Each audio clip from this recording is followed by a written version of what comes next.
세상에 떠도는 기묘한 괴담들. 첫 번째 이야기, 강원도 산중턱의 농장에서 실제로 겪었던 실화괴담. 내가 농장에 가서 일어난 일을 이야기를 해줄게. 다니던 직장에서 퇴사를 하고 시간이 나서 받았던 소개팅에선 백수라는 이유로 가차없이 퇴짜를 당하고 갑작스레 돈 나갈 때는 많아지고 여러모로 될 일이 없던 때였지. 구인 광고에서 우연찮게 봤던 그곳. 월 280만원에 강원도의 산중턱 농장에서 먹고 자고 하면서 소들을 관리하는 일이었어. 집을 떠나간다는 게 좀 망설였지만 되는 일도 없고 착잡한 심경이었던 그때 속세를 떠나 다 잊고 마음의 안정을 되찾고자 일을 시작하게 됐지. 막상 가보니 산중턱이 아니라 깊은 산중 꼭대기더군.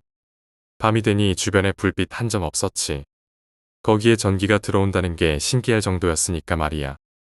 그곳엔 먼저 와 일하고 있던 두 분이 계셨는데 농장 안에서 거주하지 않지만 사료와 우유를 실어 나르는 3살 터울 형과 나와 같이 지내며 농장을 전체적으로 관리하던 50대 후반의 아저씨 한 분이 계셨지.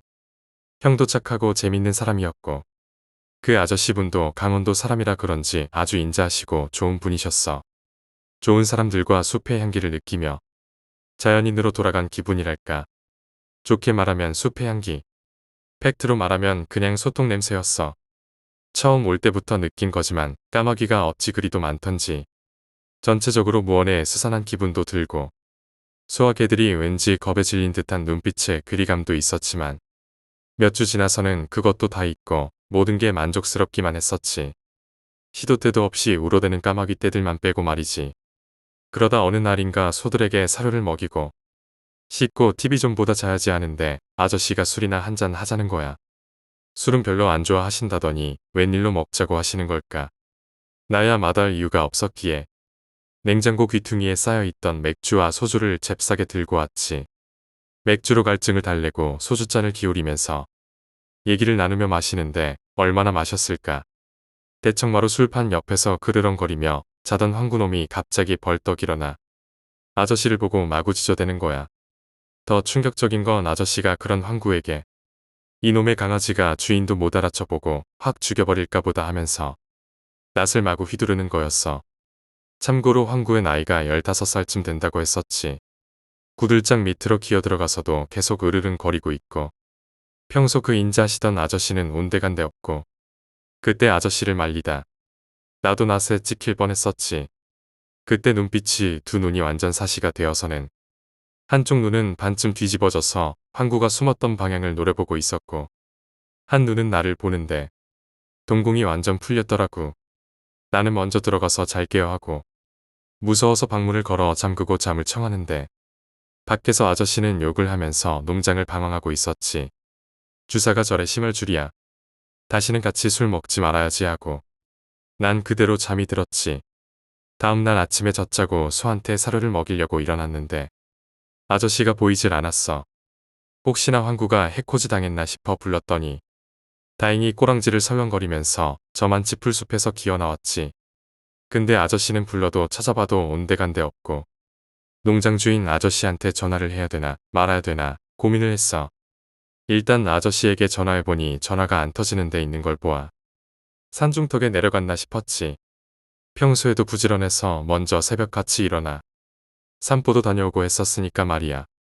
소들 사료부터 먹이고 그때까지 안 오면 농장 주인 할배한테 전화하자 하고 사료를 주고 있는데 우유를 가지러 온 형이 아저씨를 싣고 오는 거였어.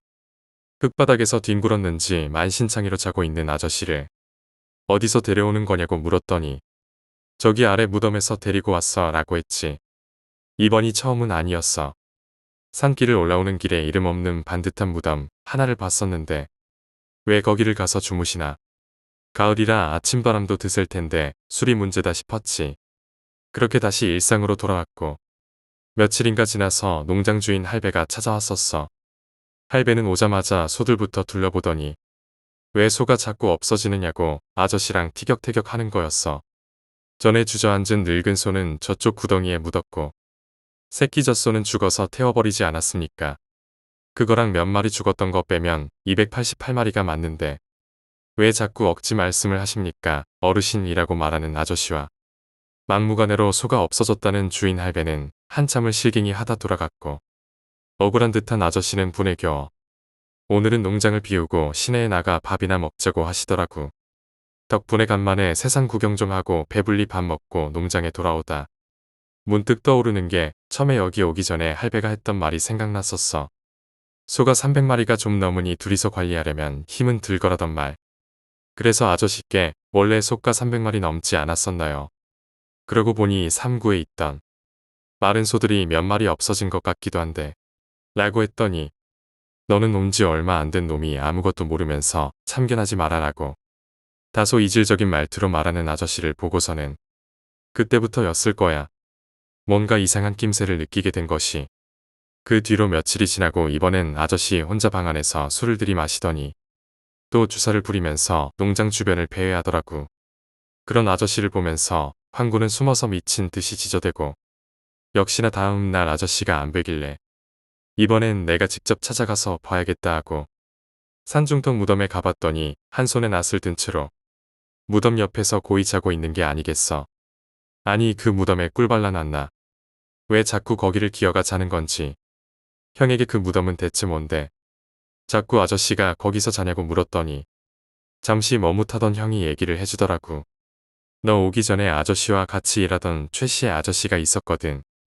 여름에 젖소들을 방목시키다 밀렵꾼 놈이 쏜 총소리에 소들이 놀라서 산비탈을 떠밀려 내려가는데 하필 그 아저씨가 길목에 있다가 절름발이로 미쳐 피할 틈도 없이 소떼에 밟혀 죽은 거야. 수십 마리에 밟혀서 몰골이 말이 아니었대. 가족도 없지. 군청에 신고는 했는데 친인척들도 소식이 없어 거기에 묻은 거야. 그때부터 그 아저씨도 술만 먹으면 거가서 나자빠져 있었다더라고. 7년을 같이 일했던 사람이니까 정이 오죽했겠냐고.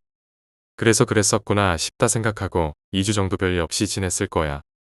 점심 먹고 심심해서 밤을 한 움큼 주워다 왔는데 아저씨가 저쪽 마른 골짜기 쪽에 개복숭아 나무가 있다고. 지금 한창 익을 때라 맛있을 거라고 하길래 냉큼 가봤지. 근데 골짜기 언덕에 올라서니까 썩은 냄새가 확 올라오더라고.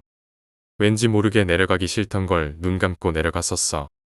근데 거기에 죽은 소가 수십 마리가 쌓여 있는 거야. 진짜 지금 생각해도 완전 시겁해서 골짜기를 미친 듯이 기어 올라갔어. 돌아가서는 아저씨한테 개복숭아 다 떨어지고 없다고 하고 그 죽은 소들은 뭐냐고 물으려다가 진짜 뭔가 이상한 느낌이 들어서 다시 물어봤지. 전에 죽었던 소들은 어디에 묻었어요? 라고 물어보니 아저씨가 전에 2마리는 같이 묻지 않았냐고. 농장 주변 곳곳에 묻었다고 태연하게 말하는데 그럼 그 소들은 대체 뭔지. 전에 소들이 전염병에 걸린 적이 있었냐고 물었더니 그것도 아니라고 하시고 안 그래도 그 전에 찜찜했던 일이 있었는데 같이 묻었던 반쯤 썩은 소가 아침나절에 완전히 파헤쳐져서 한참 떨어진 곳에 나뒹굴고 있던 것도 말이지. 처음 왔을 때는 좀 부실하게 태어나서 겨우 일어서는 새끼 송아지의 누나를 까마귀들이 파먹고 있던 것도 그렇고 파먹히던 새끼 소는 체념한 듯이 앉아서 가만히 있었더라. 그리고 내가 자는 방에 벽에 여기저기 낙서처럼 지저분한 게 묻어 있었는데 머리맡에 써 있던 낙서 중에 사방에서 음기가 솟구치니 내 정신이 미묘해지는구나. 너희는 무슨 죄로 이곳에 태어나 살고 죽는 것이냐. 이런 말들이 문득 떠오르니까 소름이 쫙 돋는 거 있지. 그래서 여기는 뭔가 있을 데가 아니다 싶어 마음의 정리를 해두고 있었지. 바로 그날 또 혼자 방 안에서 술래발을 불더니 여지없이 주사를 부리기 시작하더라고. 전에는 시끄러워서 짜증만 났는데 이젠 그게 아니거든. 혹시 몰라서 과도를 하나 들고서는 그 아저씨의 행적을 쫓아봤어. 욕짓거리하면서 돌아다니다가 구석에 묶여있는 황구 이새를 지저댄다고 발로 차더니 반항한다고 또 패고 그러다가 사료창고로 가더라고. 거기서 사료 한 푸대를 꺼내더니 3구 마른 소들 구유에 붓는데 소들이 완전 겁에 질려서 사료는 안 먹고 울어대는 거 있지. 봉으로 우사 주변을 돌면서 막 찔러대고 정말 생각지도 못한 판타지한 일이었지. 소들이 왜 삐쩍 말라가나 했었지. 그러던 아저씨가 트럭을 끌고 와서 건초를 묶을 때 쓰던 밧줄로 소 한 마리를 끌어내더니 안 가려는 걸 트럭으로 질질 끌고서 산길을 내려가더라고. 얼마 안 가서 차를 세우고 느닷없이 한마로 머리를 쳤더니 소가 그대로 옆으로 뻗으니까 낫이랑 목칼인지 정글칼 같은 걸 꺼내서 반항 못하고 울어대는 소를 마구 찌르고 째고 돌로 찍어대고 소는 잠잠해지고 한참을 그러다가 트럭으로 또 질질 끌고 가더니 그 전에 내가 봤던 죽은 소들이 있던 골짜기에 끌어다 버리더라고. 처음부터 끝까지 다 봤어. 아무리 강심장인 나라도 진짜 그 상황에서 누가 툭 건들기만 해도 오줌을 지렸을 거야.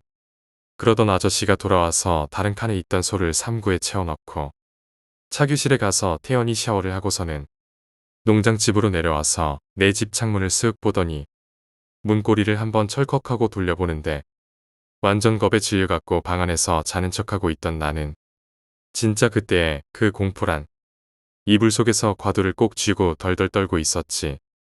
창밖으로 보니 우사의 앞길을 통해 또 어딘가로 가길래 과도랑 짱돌까지 하나 챙겨서 다시 쫓아나섰지. 딱 보니까 그 무덤으로 가는 길이더라고. 우사 주변은 밤에도 밝지만 그곳을 벗어나면 완전 칠흑인데다 더는 무서워서 쫓아갈 엄두도 안 나서 방으로 되돌아와 문을 걸어 잠그고 뜬 눈으로 밤을 새웠어. 그리고 아침 일찍 짐을 전부 챙기고 트럭을 몰고 미친 듯이 산비탈을 내려오는데 역시나 그 무덤 앞에서 아저씨가 자고 있더라고. 아침 일찍이라도 어둑한 데다 간밤에 그 꼴을 생각하니 오금이 저려서 비포장길을 차가 뒤집힐 정도로 몰고 지나치려는데 차 라이트가 비추는 순간 그 아저씨가 벌떡 일어나더니 어디 가냐고 큰 소리를 치면서 쫓아오는 거야. 간밤에 문고리 덜컥할 때보다 그때가 더 무서웠어. 비포장 산길이라 뛰면 충분히 트럭을 따라잡을 텐데 밤새 뻘짓하다 다쳤는지 절룩거리며 못 따라오더라고. 백미러로 보니 쫓아오다 말고 가만히 서서 실실거리고 웃던 아저씨와 점점 멀어지며 그렇게 난 그곳을 떠났어. 그날부로 그곳을 떠나고 농장 주인이 월급을 350만 원까지 준다고 더 해달라고 하던 거 말도 안 되는 핑계까지 들먹이고 20일 동안 일한 거 반만 받고 바로 그만뒀지. 그 아저씨도 같이 일하던 동료의 죽음을 충격으로 정신적 해리 현상이었을 거라 생각하고 있어. 아마도 그 아저씨는 소들을 몇 마리 더 못 죽이고 지금쯤 깜빵에서 콩밥 먹고 있지 않나 생각하고 있어. 아니면 정신병원에 있겠지. 두 번째 이야기, 꿈. 이 이야기는 막내 삼촌께서 겪으신 일이며 제가 초등학교에 다닐 때 어른들의 술자리에서 들은 이야기입니다. 저희 아버님께선 6남매의 장남으로 아래로 여동생 세 분과 남동생 두 분이 계십니다. 이 꿈은 그 6남매 중 가장 막내이신 삼촌께서 어느 날 주무시다 꾸게 된 꿈으로 비롯됩니다. 추석 때 아버님 형제분들이 모두 모여 술자리를 가지며 이런저런 이야기를 하는데 제가 초등학교 3학년 때 돌아가신 할아버지의 이야기로 자연스럽게 이야기가 흘러갔습니다. 그러던 중 원래 술을 좋아하시지만 큰형인 저희 아버님을 어려워해서 술을 자제하시던 막내 삼촌께서 연거푸 몇 잔을 뒤돌아 들이키시더니 저희 아버님께 이런 말씀을 하셨습니다. 형님, 제가 미쳤다고 생각하지 말고 이 이야기 한번 들어주실래요? 마침 분위기도 좋고 못 들어줄 이유도 없는 터라 아버지께서도 승낙을 하시고 전 그때부터 재밌는 이야기가 나올 것 같아 귀를 쫑긋 세우고 집중을 하기 시작했습니다.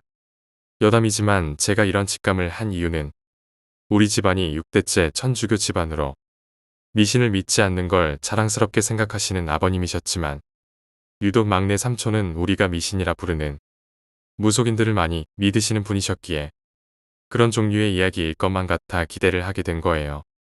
1992년 10월쯤의 일로 어느 날 집에서 주무시던 삼촌께서 이상한 꿈을 꾸게 됩니다.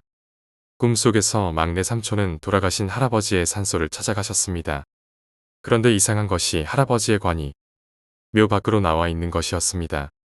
놀란 삼촌이 달려가 보니 파낸 흔적도 없고 봉분이 그대로인 채로 할아버지의 관만 밖으로 나와 있는 것이었습니다. 어쩔 줄을 몰라 하던 삼촌이 저희 아버지께 연락을 하려고 하는 찰나에 관의 뚜껑이 열리고 할아버지께서 걸어 나오시더랍니다. 놀랐던 삼촌은 그 자리에서 얼어버리고 꿈속 할아버지께서는 그대로 걸어와 막내 삼촌의 목을 물어뜯어 버리셨다고 합니다. 너무 놀란 삼촌은 그 순간 꿈에서 깨셨답니다. 막내 삼촌으로선 이해가 가지 않는 것이 첫째이신 저희 아버님께는 엄하고 무서우셨지만 막내 삼촌께서는 할아버지를 가장 닮으셨던 데다가 귀여운 막내라는 이유로 무조건 사랑만 주시고 이뻐하셨던 할아버지인지라 상상조차 해본 적 없는 일이었습니다. 아무튼 막내 삼촌께서는 지독한 꿈이었지만 바쁜 생활 때문에 곧 그 일을 잠시 잊고 사시게 됩니다. 그 후 약 한 달 뒤에 큰 고모부님께서 교통사고로 돌아가시게 됩니다. 저희 아버님께는 친구이자 바로 손아래 매제로 항상 집안의 대소사를 함께하던 분이라 크게 충격을 받으셨고 삼촌들 또한 많은 고민을 큰 고모부와 나누며 친하게 지내온 터라 집안의 분위기가 크게 가라앉았습니다. 큰 고모님과 사촌형 그리고 누나들의 충격은 이루 말할 수 없었지요. 힘겹게 장사를 지내고 휴가를 낸 막내 삼촌은 문득 할아버지 꿈이 생각이 나더랍니다. 혹시나 하는 마음에 평소 믿어오던 무속인을 찾아가 보기로 하셨답니다. 가서 꿈 이야기를 하니까 그 무속인이 하는 말이 너 그 이야기를 누구한테 했어? 기억을 되짚어보니 생각나는 것이 하나 있더랍니다. 사실 그 꿈을 꾼 후에 무슨 안 좋은 일이 일어났거나 일어날 거란 생각에 막내 삼촌께서는 형제들 중 첫째이신 저희 아버님께 전화를 하셨지만 그때 시간이 새벽 3시를 넘는 시간이라 아버님과 어머님 모두 주무시고 계셔서 전화를 받지 않으셨다고 합니다. 그래서 두 번째로 아버님 바로 밑에 동생이신 큰 고모님 댁으로 전화를 드리자 큰 고모부님께서 전화를 받으셨다고 합니다. 막내 삼촌께서 큰 고모부님께 방금 꾸었던 꿈 이야기를 하며 안부를 여쭙자 큰 고모부님께서는 대수롭지 않게 요즘 막내 내가 잘 나가니까 너무 자만하지 말고 열심히 살라는 뜻으로 해석하라고 말씀하시며 불안해하는 막내 삼촌을 잘 달래시곤 전화를 끊으셨답니다. 그때 한참 자동차 세일러로 잘 나가시던 막내 삼촌이셨기에 큰 고모부님의 말씀이 맞다고 생각하셨지만 너무 흉한 꿈이기에 여기저기 전화를 해보았지만 너무 늦은 시간인지라 전화를 받는 집이 없었습니다. 우리 큰 매형한테만 얘기한 것 같아요. 그러자 그 무속인이 대뜸 하는 말이 그 놈이 대신 같구만. 그러곤 입을 다물고 다른 어떤 질문에도 대답하지 않고 나가라는 말만 반복했다고 합니다. 막내 삼촌은 꿈 이야기만 했을 뿐 큰 고모부에 대한 이야기는 일절 한 적이 없다고 합니다. 사는 지역도 멀고 친척 따위의 인맥이 전혀 없던 사이인지라 막내 삼촌의 큰 매형이 누구인지 알 리가 없는 상황이었습니다. 나중에 든 생각이지만 막내 삼촌께서 생각하시기론 할아버지께서 목덜미를 물어뜯으셨던 것은 현재 당신께서 계신 저승에서 멀리 떨어지라는 의미로 강하게 표현하신 게 아닌가 생각하셨답니다. 다시 오지 못할 정도로 충격적이게 말이죠. 어쨌든 그렇게 이야기를 끝낸 막내 삼촌을 보며 아버님께서는 웃으시며 그래서 너 지금 나 뒤지라는 얘기냐? 라고 하셨죠. 막내 삼촌께서는 그때까지도 웃지 못하시고 시간이 한참 지났으니 상관없다고 걱정 마시라고 진지하게 말씀하셨습니다. 아버님께서는 제가 본 적 없는 인자한 표정으로 우리가 천주교 신자로서 그런 거 믿으면 안 된다고 그냥 우연일 뿐이라고 훈계를 하시며 그냥 옛날 이야기 정도로 치부하시곤 넘겨버리셨습니다. 아무튼 삼촌 말씀대로 그 후에 다행히 집안에 큰 일도 없었고 꿈에 할아버지께서 나오는 꿈은 꾼 적 없으셨답니다. 여기까지가 제가 아는 이야기입니다. 뭔가 더 기대하셨던 분들께는 죄송하지만 이 이야기는 여기서 끝입니다. 귀신을 직접 보았다거나 하는 그런 이야기는 아니지만 제게 있어서 가장 기묘한 이야기 중 하나입니다. 아무래도 가족이 직접 연결되어 있어서 더 그렇게 느끼는 것일 수도 있고요. 이 이야기가 생각날 때면 돌아가신 할아버지께서 우리 가족들을 지키려고 많은 노력을 하시는구나 라는 생각이 듭니다. 감사하기도 하고요. 세 번째 이야기, 친구가 나에게 주었던 비타민. 속도 위반으로 아이가 생겨서 남자친구와 결혼을 하기로 했다. 우리 집은 편부 가정이었기 때문에 아버지의 반응이 겁이 났다. 우선은 먼저 내가 집에 가서 상황을 보고 나중에 남자친구를 부르기로 했다. 내가 먼저 본가에 온 사이에 남자친구의 할머님께서 그만 골다공증으로 허리 디스크에 걸려 입원을 하시게 되었다. 입원 수속이랑 문병 때문에 남자친구가 늦어지는 바람에 본가에서 그를 기다리는 시간이 본의 아니게 늘어나게 되었다. 아버지께도 아직 아기 소식을 말씀 못 드렸는데 다른 사람한테 먼저 말하기도 못해서 아무에게도 말하지 않았다. 친구들에게도 숨기고 그냥 만나 밥을 먹고 옛날 이야기로 꽃을 피웠다. 그중 약국에서 일하는 친구가 한 명 있는데 본가에 있는 동안 3번 정도 만나서 시간을 보냈다. 그녀는 만날 때마다 미국산 비타민제라며 나에게 약 상자를 주었다. 예전에도 비타민제나 콜라겐 같은 약을 받은 적이 있어서 이번에도 감사하게 받았다. 하지만 아이도 가진 데다가 약병에 영어로 써 있어서 뭐가 뭔지 몰라 무서워서 그냥 놔두고 먹지는 않았다. 며칠 후 남자친구가 본가로 왔다. 그를 아버지께 소개하고 허락을 받아 순조롭게 결혼해서 이윽고 아이가 무사히 태어났다. 출산한 후로 나에게는 미국 드라마 한 편씩을 시청하는 취미가 생겼는데 아이를 재우고 한 편씩 감상하는 것이 큰 즐거움이었다. 요즘 즐겨보는 것은 워킹데드인데 극 중 한 등장인물이 임신을 해서 중절을 하기 위해 낙태약을 먹는 장면이 있었다. 그걸 보는데 문득 예전에 친구한테 받았던 약이 생각이 나서 영어로 된 약 이름을 검색해 보았다. 사후 피임약과 중절제를 수입 대행하는 홈페이지가 떴다. 그 당시엔 분명 아무에게도 임신 사실을 말하지 않았었다. 지금은 본가에서 한참 떨어진 곳에서 살고 있어서 그 친구와는 아무런 왕래가 없다.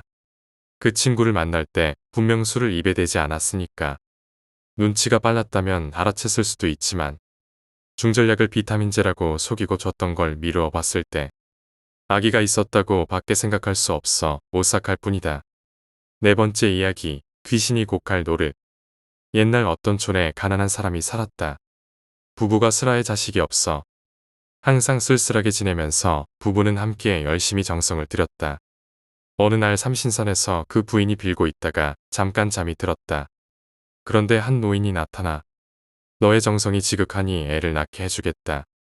내가 돌아가는 길에 산삼이 한 뿌리 있을 터이니 그것을 캐어 먹으면 자식을 갖게 될 것이다. 이렇게 이르고는 사라졌다. 부인이 깜짝 놀라 깨어보니 꿈이었다. 그래서 꿈에 가르쳐준 곳으로 가보니 과연 삼이 있었다. 그것을 캐어 가지고 집으로 와서 남편한테 꿈 이야기를 한 후 삼을 다려 먹었다.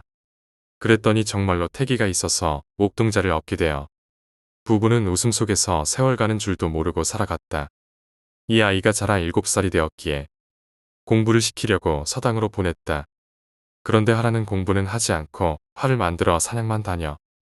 항상 부모에게나 선생에게 종아리를 맞기가 일쑤였으나 여전히 공부는 안 했다. 제 나이 17살이 되어도 제 이름자 하나 똑똑히 쓰지 못했다. 그러던 어느 날 아버지 앞에 와서 무릎을 꿇더니 과거를 보러 가겠으니 허락해달라고 하는 것이었다. 하도 조르는 바람에 화를 사주었다. 이 아이가 과거를 보러 가는 도중에 날이 저물어 어떤 집에서 자게 되었는데 그 집엔 예쁜 처녀가 있었다. 그 주인 영감이 아이를 보니 매우 똑똑하게 생긴지라 일부러 딸에게 접대를 시켰으나 아이는 처녀가 들어만 오면 호통을 쳐 내보냈다. 그 다음 날 길을 떠나려고 문을 여니 처녀가 문턱에서 목을 메어 죽어 있었다. 하는 수 없이 과거장에 가기는 갔다. 허른 관역의 다섯을 정중앙에 맞춰야 하는 것이었다. 자기 넘쳐 흐르던 아이는 자기 차례가 되어 활을 쏘니 조금도 빈틈 없이 셋은 명중이 되었다. 그리고 네 번째 화살을 쏘는데 난데없는 회오리 바람이 일어 화살이 중간에서 꺾어지고 말았다. 그래서 결국 과거에 떨어지고 말았는데 이 과거는 3년 만에 한 번씩 보는 것이었다. 그러나 과거를 볼 때마다 셋은 정중앙에 맞고 네 번째 살에 가서는 꺾어지고 말았다. 하도 이상해서 점쟁이에게 물으니 처녀의 죽은 귀신이 악귀가 되어 쏠 때마다 방해를 놓는다고 하였다. 나이 30이 넘어 또 과거 시험을 보러 갔다. 셋은 여전히 맞추고 네 번째 화살을 쏘려고 하다가 울음이 나와서 서 있었더니 원님이 이상히 여겨 그 우는 곡절을 물었다. 이제까지의 일을 자세히 이야기하니 원님은 정중앙으로 맞춘 것을 거두고 다시 쏘라고 하여 다시 두 번을 쏘니 백발백중이었다. 먼저 거둔 살과 합해서 과거에 급제하였는데 갑자기 공중에서 악귀가 울면서 원님 꾀에 넘어갔다고 원통해하며 도망쳐 버렸다. 이때부터 신기한 꾀를 내면 귀신이 곡할 노릇이라는 말이 생겨났다고 한다. 다섯 번째 이야기, 나는 도대체 무엇을 봤던 걸까? 어느 지하철역이든 쉽게 볼 수 있는 에스컬레이터 알지? 물론 없는 데도 있기야 하겠지만 내가 이용하는 지하철역에는 다 있단 말이야. 그런데 내가 유독 자주 이용하는 역에는 계단 형식이 아닌 평평한 에스컬레이터가 있어. 왜 있잖아 바닥에 평면으로 있는 에스컬레이터 말이야. 환승역이기도 하지만 종점이라 그런지 다른 환승역보다는 사람들이 없어. 이 정도면 역에 대해서 설명이 된 것 같고, 내가 지금부터 하는 이야기는 그 에스컬레이터에서 일어난 이야기야. 그날은 비가 주룩주룩 내리던 날이었어. 한동안 비가 안 와서 꿀비라고는 했지만 여느 비 오는 날과 마찬가지로 찝찝하고 괜스레 짜증나는 그러한 날이었지. 회사를 마치고 퇴근하려고 보니 6시였어. 5시 퇴근인 내겐 비 오는 것만큼 짜증나는 일이었지. 그런 기분을 좀 달랠 겸해서 회사 근처에 사는 친구 녀석을 불렀어.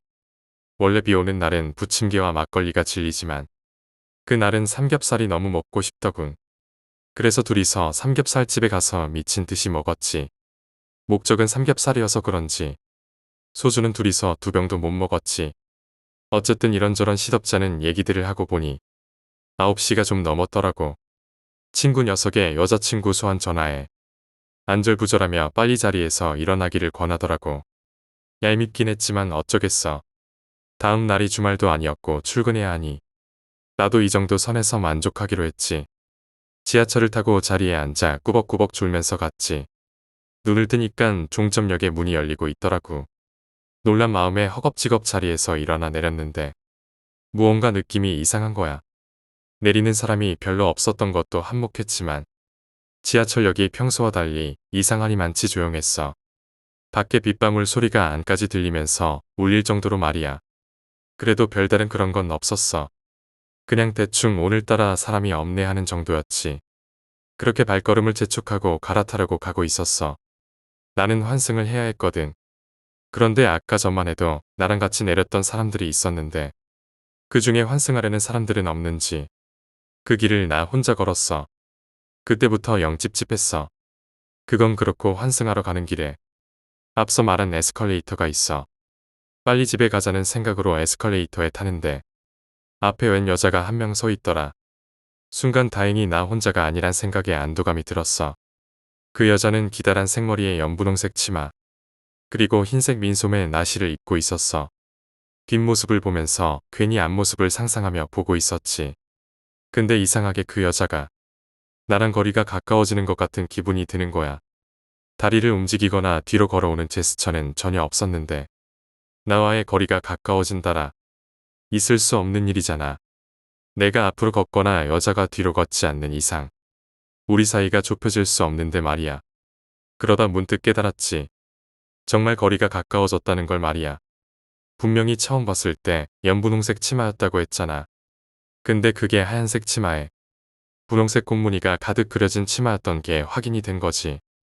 내 눈이 갑자기 좋아져서 멀리 있는 무늬를 구별해 내는 게 아닌 이상 그 여자와 나의 거리는 좁혀진 거였어. 그 순간 귀에서 빗방울 소리가 엄청 크게 느껴지면서 소름이 확 끼치더라고. 나도 모르게 에스컬레이터에서 뒷걸음질을 쳤어. 그런데도 거리는 줄어들 생각을 하지 않았어. 무서운 마음에 헤어진 친구 녀석한테 전화를 마구 했지. 근데 또 이놈은 전화를 더럽게 안 받네. 어쩌겠어? 그냥 뒤돌아서 미친 듯이 달렸지. 집에 어떻게 왔는지 기억도 안 나. 택시를 잡아 타긴 했는데 택시 안에서 계속 헛소리만 했던 것 같아. 여튼 집으로 돌아와서 내 방 이불 안에 쪼그리고 누워 있었어. 그러다 잠이 들었는데 그날 꿈에 그 여자가 나왔어. 내 침대 발 아래 그 여자가 뒷모습으로 서 있는 거야. 그리고 어디선가 바람이 불어와. 그 여자의 머리카락이 하늘거리는데 얼굴을 딱 보고 말았지. 깜짝 놀라서 잠에서 깼는데 도저히 얼굴은 기억이 안 나고 시퍼런 눈밖에 기억이 안 나는 거야. 미쳐버리겠더라고. 그러다 무심코 휴대폰을 봤는데 부재중 전화가 10통이나 와 있었어. 어제 그 친구 녀석이었어. 보자마자 바로 전화했지. 친구 녀석이 헤어지고 난 뒤 나한테 전화를 했는데 내가 전화를 안 받았대. 그래서 내가 어제 있었던 일과 꿈 얘기를 했지. 근데 난 친구 녀석이 하는 말을 다 듣고 있을 수가 없었어. 미친 놈아 술을 얼마나 처먹었다고 취하냐. 거기 에스컬레이터 8시까지밖에 운행 안 하거든.